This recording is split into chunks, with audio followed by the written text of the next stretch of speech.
Top of the morning it is to you. Thank you so much for joining us. This is the News Flash at 10 o'clock. My name is Curtly Gwindi. Taking a look at some of the stories making our headlines this morning. Zimbabwe's efforts to revive the local fertilizer industry and reduce the huge importer bill have received a major boost after government secured a multi-million-dollar grant from the African Development Bank. Let's watch.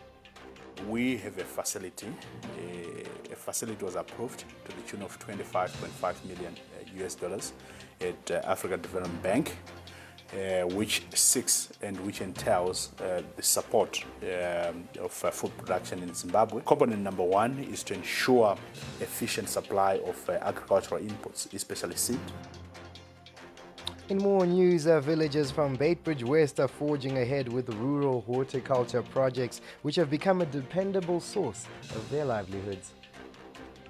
The launch of the rural horticulture program in Matabeleland South by President Emerson Mnangagwa has seen Beitbridge West communities doubling efforts to sustain green gardens throughout winter. This is the story of the 35-member Lufumuluzwandani Horticulture Group in area number 19 of Beitbridge West, where the project has empowered low-income earning families.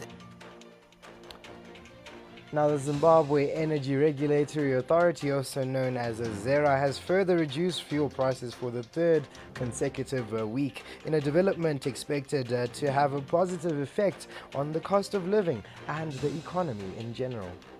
These developments over the past 3 weeks, we've actually seen that the price is marginally, coming down. And naturally, we expect this to result in stabilizing of the price of goods and services.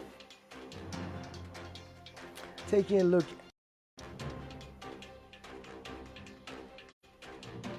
Extending further with our news flash this morning, social dialogue has been cited as key in creating a conducive working environment for teachers to promote sustainable development in the country. We get a report from Fungai Jachi. Primary role of teacher unions and governments in order to create a harmonious working relationship, continuous engagement, genuine engagement in a situation of trust where they trust each other. By engaging continuously, they can build an atmosphere that promotes quality teaching and learning.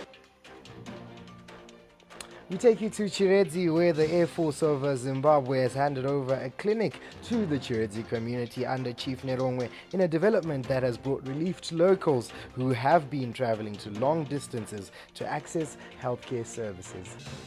This handover is a constant reminder to us of the determination of the men and women in the Air Force of Zimbabwe and the broader security systems of our country in the defense of our nation. Extending further with our news flash this morning, the Forestry Commission has awarded 3 forests to Invictus Energy for managing carbon emissions as the oil and the gas drilling project gets off the ground this month.